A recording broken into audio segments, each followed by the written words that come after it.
Hello, welcome to the OnlyBets Sports Podcast with your host, me, SternBets, Drew today, Drew DeLucci. I'm very excited to get in today's episode. We had a number of events happen over the weekend, including the All-Star Game, which apparently has shifted to being excited and competitive again. So I'm excited to hear about that from Drew, who definitely watched it and was giving us our coverage for the game.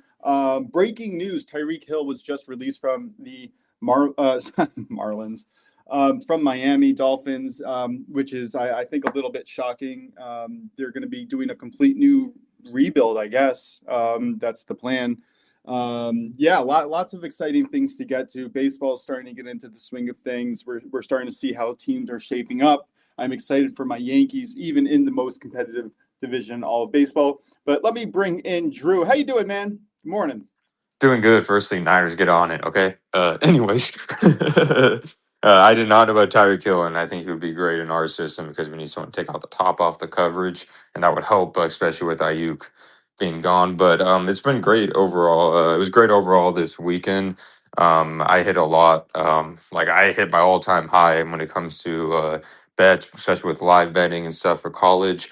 A lot of good takeaways overall for college basketball. College basketball, and now I know I talked to Stern about this. They have some of the craziest, live betting odds, guys. Like even if a team is down four with like 130 left, another team has possession, the odds will switch to plus 1,000 the other side because what Vegas does is they just use an algorithm based off the possession game. They don't realize, these are college kids. They're going to go cold or others going to go hot like that. This isn't the pros where they'll go cold for a long period of stretches. So look out for that definitely. But we saw some great games over the weekend in college and some teams that stood above others to show how big home court matters. Is Kansas beat Iowa State at their home 20 at Kansas by 21 points, and they lose by 18 points at Iowa State. So home court matters a lot, guys, especially in college with these power teams.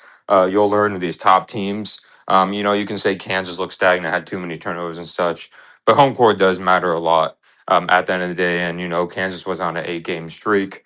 And then we had a lot of good games yesterday. We saw UNLV have one of the best comebacks. We saw Belmont have an insane comeback yesterday. It's just college basketball has overall been amazing. And the last thing I'll say is, hey, we mentioned baseball, guys. I just saw an interview with Paul Skeens, Tariq Skubal, and Aaron Judge on the WBC Classic, and man, am I hyped for USA. They want to be there. They want to represent their country, and I looking forward to USA because we have a stacked roster this year. Yeah, that's going to be a lot of fun. Before we move on to our best bets, can you just recap the All-Star game? What happened? What was the new format? I wasn't really that involved. I was watching my kids all weekend. I did get to watch a little bit of golf, so I saw Colin Morikawa win. Congrats to him. That losing streak, or I should say, non-winning streak, is over for him. That's going to be scary for the rest of the golfers for the rest of the year. Tell me about the All-Star game, though, this past weekend, either on the format or the games. Can we look forward to seeing this competitive nature in the future? Yeah, definitely. I was able to tune in halfway through, but I saw the competitiveness definitely tick up. Because like what they did was they had different teams overall. So it was kind of like I believe it was three different teams they had. They had like the OGs, which I think, and then they had like this. I think it was the Team Stripes were like the OGs, and Team Stars were like the young USA people, and then they had Team World with like Victor Wembanyama, and of course, I think Jamal Murray, he's technically, was Canadian. I think some people were surprised about some people that were technically, world players. And then I remember there was a game that actually went to, they had like different games, like one quarter, and then it goes to overtime if it's tied at the end of the quarter and it's like first to five. One of the games I saw was like Team World versus, I believe it was Team Stars. And what was it? Victor Wembanyama was like, hey, no threes, and like everybody crashed to the paint and he collapsed. He was mad that they allowed the three. It was just very competitive. The last game, though, the Team Stars ended up winning. Anthony Edwards, I think, won All-Star Game MVP. Of course, it's not necessarily full regular season defense, but it's a lot closer you'll see it's a lot closer to regular season defense than it is the old All-Star defense. And I noticed when you put country pride or any kind of like OG pride on the line, like because there was like a team with LeBron, Durant, Kawhi, like these teams are going to try more often than not because like they don't care about necessarily representing their conference at the end of the day. They care about representing, their OG pride, like, hey, you guys say their next one up, or like the USA on their chest and stuff like that. So Yeah, that's a really excellent point, and we were complaining about that last week, where the effort just wasn't there in the last 10 years. So being able to get that back in the All Star game is just phenomenal, and I'm sure that the sponsor deals will start coming again. The youth will start getting excited again, and that's how you build a brand right there. So you know what? Without further ado, let's get into college basketball today. We have a 2 p.m. game that we were talking about, which features my best bet of the day, but give us what you got today for college basketball. yeah, did you want me to go over my take on that game as well after No, you not say yet, it? not yet. Oh Go yeah, go okay. through your best bet. I actually just found it at minus 115 over on DK, so the price is fair. Yeah, Yeah, what do you got? definitely. So for all those people that also want to have those other, because I know some people, like I've had some buddies in my Discord ask me about the SC State and Coppin State game, and the Old Dominion and Louisiana game that are at 2:30 and 3 Mountain Standard Time, which are to be would be 4:30 and 5 Eastern Time. Personally, with those games, South Carolina State and Coppin State are both really bad teams, but South Carolina State should win. Usually home court wins there, and Old Dominion should win. So if you guys wanted to, you compare Old Dominion and South Carolina State up. I'm probably not going to do that, but I know people are interested in hearing that stuff. But I would say my Yeah, best sorry. bets for sure are Stephen F. Austin is going to Texas A&M Corpus Christi. Stephen F. Austin to me is they're the class of the SoCon. We always are used to kind of like McNeese State being that, but SF Austin, they're 16-1 in conference. The only loss being is at McNeese State in a game they could have won. They lost by 2, and they're going to Texas A&M Corpus Christi. They beat them earlier in the year as well too by 9 at SFA's home. But SFA is a team that can win on the road or win at home. They've actually been more impressive on the road to me because I remember when it was Saturday they played against UT Rio Grande Valley, which is a pretty good team at their home, and they were plus 120 pregame. And then I was able to luckily jump on it, and then they moved, and they won that game honestly, like wire to wire. And I just don't think Texas A&M Corpus Christi is going to be ready for them. I think they're going to sweep the series. I just think they're overall better offense and defense. Even though Texas A&M Corpus Christi has been playing well, but they usually like to beat up on the bottom feeders as well. And when they face these top teams, they generally tend to struggle because look at their last games, right? Like they beat Lamar, but if you look at the teams like the top, right? They lost to McNeese State at home by 16. They lost to UT Rio Grande Valley at home by 9. And then they lost to UT Rio Grande Valley let me see. Oh no, they beat them. They beat them in January. But if you just keep looking, like they lose to Tech, the SFA. Like they just don't necessarily compete with the big teams. And I'm gonna keep riding this SFA team because I know they know that they, with the strength of schedule, they probably need to win out to get an at-large bid. So yeah. Yeah, I love that look. My model has a 64% chance of them winning. And I think that not being able to take or not having to rely on the spread is a really, really good look there. Yep, and those halftime full times, especially with those value, they're always good to look at. So you don't have to rely on the spread because, like yesterday, for example, Monmouth was -1.5. Halftime full time was better odds, and they ended up winning by 1 point. So it's always good to look at those values because I always think, hey, if they're going to cover 6.5, they're probably going to win the first half type thing. So yeah, Yeah, yep. And then for yeah. the next game here, we have Southeast Louisiana versus East Texas A&M.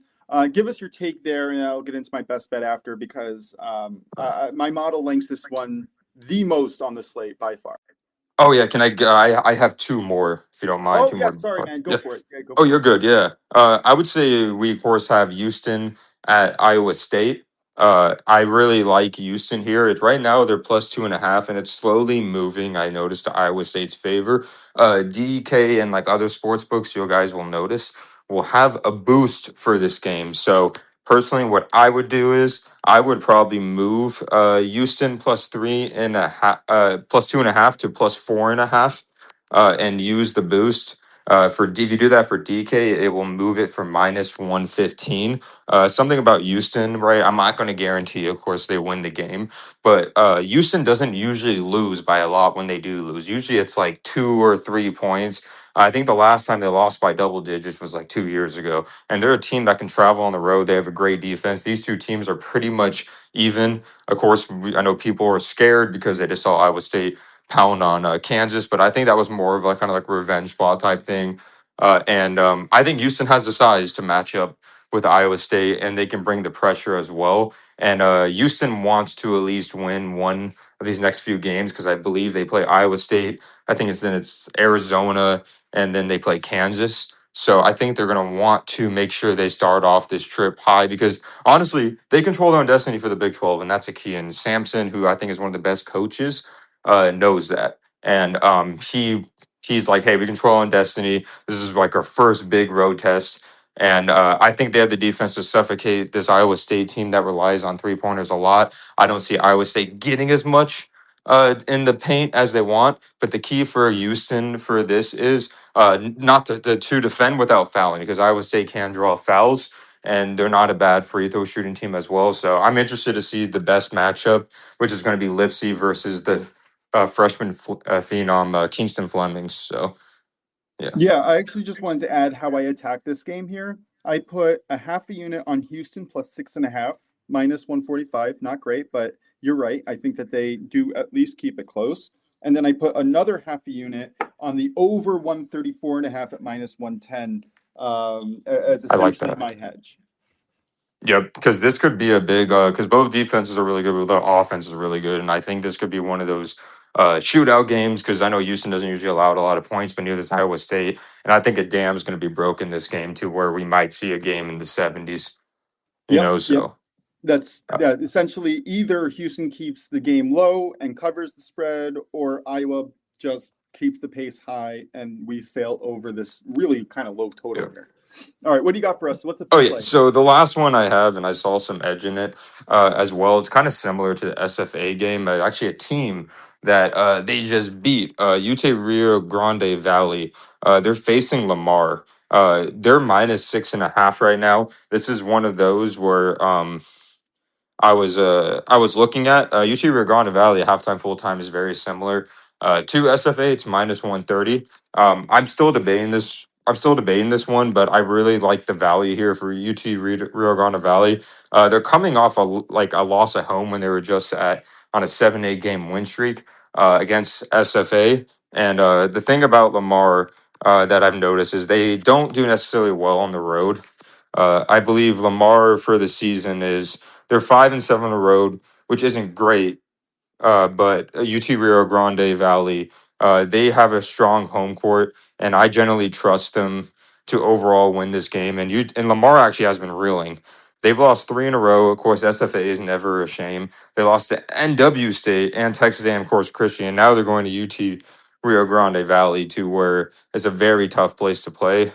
I think Lamar is very inconsistent team, and Utah Grand Valley is a much better shooting team overall. They have a better defense. They have a great home court advantage, and they just ran into a buzzsaw last game. And I think this is a great buy low spot for them at the end of the day. So I would take halftime full time for UT Rio Grande Valley at minus 130 as well. Yeah, that's a really excellent look. No value on the spread on my end here, -6 to -6.5, but their win probability is at 66%. And I would be worried about Lamar in a desperation spot fighting for tournament life, but the home advantage, as we've talked about, is insanely important here. And going into UT Rio Grande is going to be a tough sell for Lamar to win. I think halftime, full time is a really sharp play.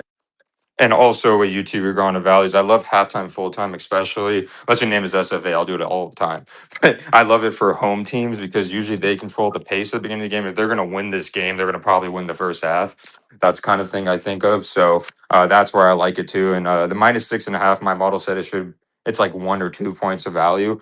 But my model really liked the idea of halftime, full time for this because how they can control the pace and Lamar has an easier game against New Orleans the next game out. So it's one of those where I think, if, like, for example, if YouTube Grande Valley lost to, I mean, if they beat SFA, this could be a letdown spot, but since they lost, they got that loss. They're probably going to be pissed, so.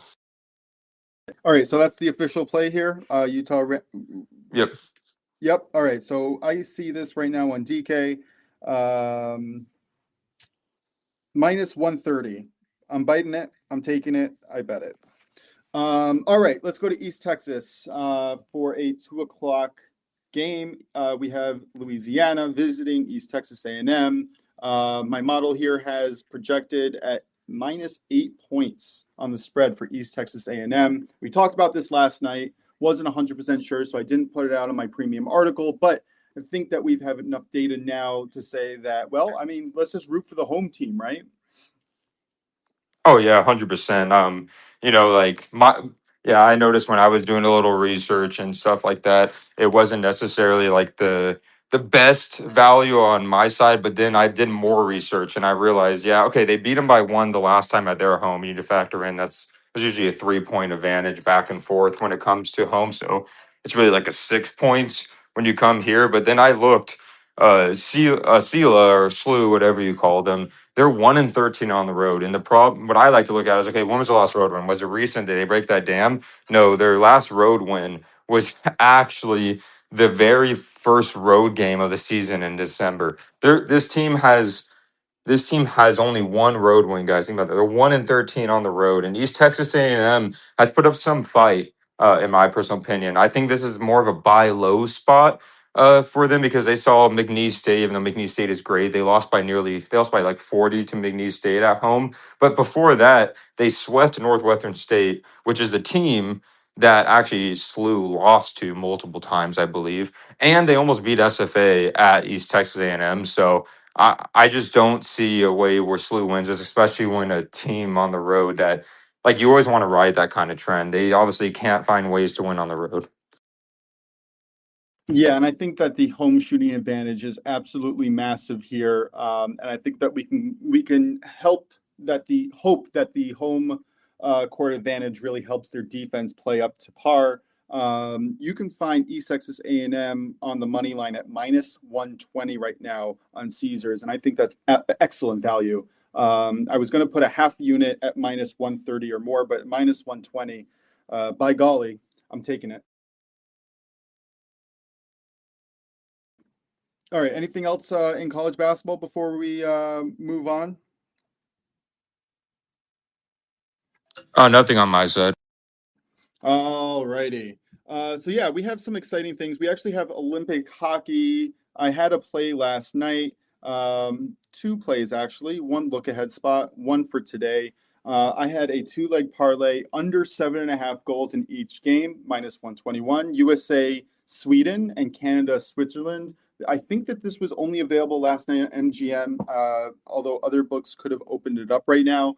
I know that it's 1-0 right after the first period, which looks real likely that we're going to see an under come in. But if you see goals there, I would definitely bet live on the under. I think that people are conflating the Olympic hockey. We've seen some major blowouts in the men's hockey games, and I think that that is affecting people's opinion in the women's hockey games. And I've got to say, the USA and Canada have excellent defenses.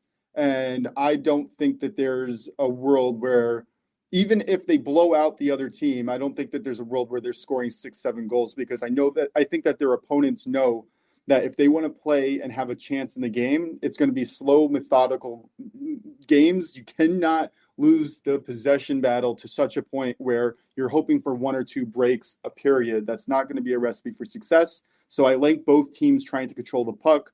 which will generally lead to unders in the game. So again, I took both of those games today at under 7.5 goals. In the men's games, this is Tuesday, I believe, the 17th.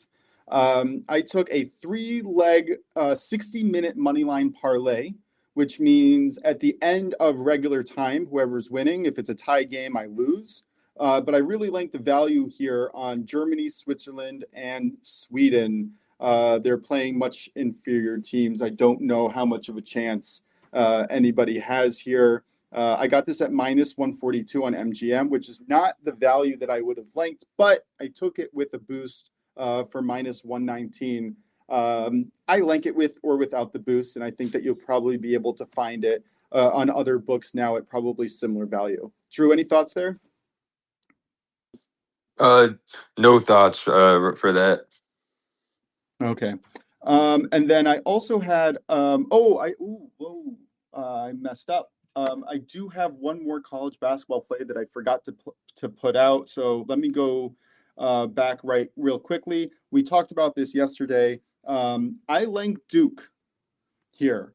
They are playing an in-conference game, which is hard to cover a 21.5 spread.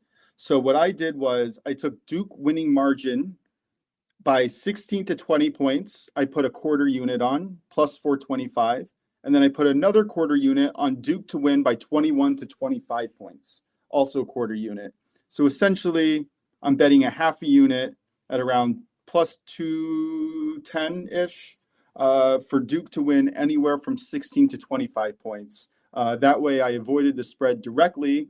I think that Duke does win by 20 points. I just don't know whether it covers the spread or not. Any thoughts there? Yeah, definitely. I know. Yeah, my model was basically saying it's a right where like it basically should be. Syracuse is one of those very weird teams. They're not as like great on the road. They can produce offense when they basically decide to. Like they'll score 100 points like the other game, and then sometimes they'll just lay eggs. I remember. I forgot it was at North Carolina. North Carolina was up by like 30 something points, and then they came back to like backdoor cover, but I don't think Duke allows that kind of thing. I know they've been stagnant in the second half we've seen in the past at home, but we've seen some changes with that. Like against Clemson, I was like, oh, okay, they can let the foot off the gas, but they did not let the foot off the gas against Clemson. So I think Duke is just one of those teams. They're kind of like in the there because I think Michigan, of course, is number one. Like Michigan's insane, but then it goes literally Duke is in a tier next to Michigan, like a little below Michigan, and then it's everyone else, in my personal opinion. Especially after seeing Arizona lose again. So I personally think Duke should blow them out if they, as long as they keep the foot on the gas. And I really like that 16 to 20 and 20 to 25 because I think that's the range they win. It's between 16 and 25. Yep, that's exactly why I'm on this. Look, I wanted to take the spread at plus 21.5, but I thought that this was A, more fun, B, same payout for really just not caring about the spread, just got to get it close. And to your point, my power rankings have Michigan as a clear number one, Duke clear number two, Arizona, Houston, Iowa State on the 3, 4, and 5 spots there. Yeah, I would definitely agree with that for sure. I, I would definitely say with Arizona is I was very surprised about that game with Tech and stuff. But hey, like people are saying, it's like, hey, this is their first big test in the Big 12. But I still think Arizona is a great team. They're just getting reality checked. Hey, we're not gonna run through the Big 12 like we thought we would. So I still think they're a top team at the end of the day, but they're not in the class of Yeah, Duke and yeah, Michigan. yeah, 100%. And to your point, I think losing now is better for their long-term success for the season because if you don't face adversity now, you're going to go into the tournament thinking that you're just going to walk all over people and you're not going to be able to do that. You need to build your team through fire, and if you don't build your team through fire, you end up losing early in shocking losses, usually in the first or second round of the tournament. So definitely agree there. And then I have a few plays here in the soccer world, football, European football, for those of you that want to count it that way. I know we have more than a few international listeners, so I thank you also for tuning in. I have a look ahead spot for this Saturday. Bayern Munich is playing Frankfurt I like both teams to score an over 2.5 goals. I found this at minus 135, which is juicy, but I ultimately think that the price ends at minus 150 or worse. So I think that there is a good value on minus 135. Both teams are on fire. They can both score. And yeah, their defense is all right. But I mean, let's face it, Bayern Munich is just a monster. And Frankfurt is playing at the top of their game right now. I don't know if Frankfurt really keeps it close from at the end of both halves, but I do like them to score at least one here. And I definitely like Bayern Munich to score at least two here. So getting BTTS and over 2.5 goals is a really valuable look here. And I strongly recommend that you price shop to see if you can get a better price here. But again, I think that this price ends minus 150 or worse once the public gets on it. And then PrinceOfPicks has two soccer plays for today. I think it's English Champions League. I might be wrong on that. I don't remember the exact games or leagues that it's in. But he links Coventry on the money line at plus 135. And he links Brentford -2 on the spread at minus 105. I found these both on DK. I think those are really good looks as well. I think those games are also going off somewhat soon, 3 o'clock, I believe. So definitely get those bets in. I like those picks. I can't speak exactly for the logic behind it, but pretty sure Brentford is playing a team that's playing way over their heads. And while their Cinderella story is really nice, they're going to have a really brutal time today trying to compete against Brentford, who is a top Premier League team, right? And then Coventry playing Middlesbrough. I think that they've won something like 4 of their last 5 games against them. They're on fire. They have a good statistical advantage there. And so a game that I'm going to be looking to add more to my position live if I can find them to get at least 1+ goals sometime in either the 25th, 30th minute of the first half or the 65th, 70th minute of the second half. Somewhere around there, I'm going to be looking to bet their live team total over. Any thoughts on those 3 plays, or I think we're good? No thoughts. Okay. And by the way, anything exciting coming up this week that you're excited for in the world of sports? Nothing that I can nothing I can, I guess, think of necessarily this week. Of course, we had in March we have the WBC Classic coming up, and then of course we just continue to have really good college basketball games. And the last thing I can think of is, the USA curling team has been killing it. So Yeah, that's an exciting story. That's going to be something really cool to pay attention to coming up. Yeah, I think America coming through is pretty cool. It's going to piss a lot of people off, as I think we saw, but that's a lot of fun to watch. Yeah, we got the NBA that's going to be coming back on Thursday. We have the NHL, which is going to be coming back in just a couple of weeks. Lots of exciting things coming up. I'm really excited for this knockout phase in the men's Olympic hockey league. Like I said before, I have Germany, Switzerland, and Sweden on 60-minute money line parlay together. I think that has a lot of value. But I think that's kind of it for me for today. I know that there's a lot going on, but we really, we have jobs. We're working. It's hard to always make it. Let me bring in Michael real quick. He requested to speak. Hey, Michael, how you doing? You should be able to speak. Hey, can you guys hear me? Yeah, there you are. How you doing, man? I'm good. Just want to give you an update. It is now 3-0 USA. Yeah. No, really 4-0. Actually, 4-0. 3:50 left to go in the second period. Oh, wow. All right. A little bit nervous, but I still like the under 7.5. It's still in the second period, right? Yeah, 3:50 left to go in the second.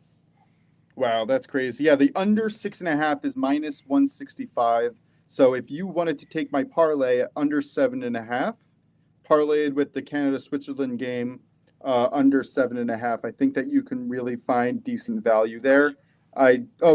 Yeah. I really did try to look to see if I can get Sweden under team total under 2.5, but it was juiced to minus 1,000 last night, which did not offer any value whatsoever. I'm primarily hoping that USA lets off the gas in the third period once they're up by a few goals, but let's see what happens. Oh, I actually, by the way, have to get going to a meeting, so I didn't realize that it was. I thought it was at 10:30, but I guess it's at 10. So I can Oh, it's all recap real good, quick. brother. Sorry to interrupt. No, not at all. Recap us with your three Yeah. best bets. Yeah, my three best bets today are SF Austin halftime full time at minus 130. I think it's minus 125 now in certain places, and then UT Rio Grande Valley halftime full time at minus 130, and then Houston. You can of course juice it how you want. I'm gonna probably do plus 5.5 with boost juiced. So, and I'll send you those bets during after my meeting for sure. Thanks, brother. And No problem. recapping Prince of Picks, he has in the Soccer World Coventry money line plus 135, Brentford -2, minus 105. I have Duke to win by 16 to 20 points, plus 425, quarter unit. And I have Duke to win by 21 to 25 points, also plus 425, also a quarter unit. In the Olympic hockey women's, I have a 2-leg parlay. USA, Sweden, and Canada, Switzerland under 7.5 goals put together. And again, you can find that now that USA is up for nothing, closing the second period. I also like in men's hockey knockout round a 3-leg 60-minute parlay with Germany, Switzerland, and Sweden. And then I have a look-ahead spot for this Saturday, Bayern Munich versus Frankfurt, both teams to score in over 2.5 goals at minus 135. I got that over at MGM. Michael, if you want to come back on, you have any other questions or you just want to shoot, got anything else for us?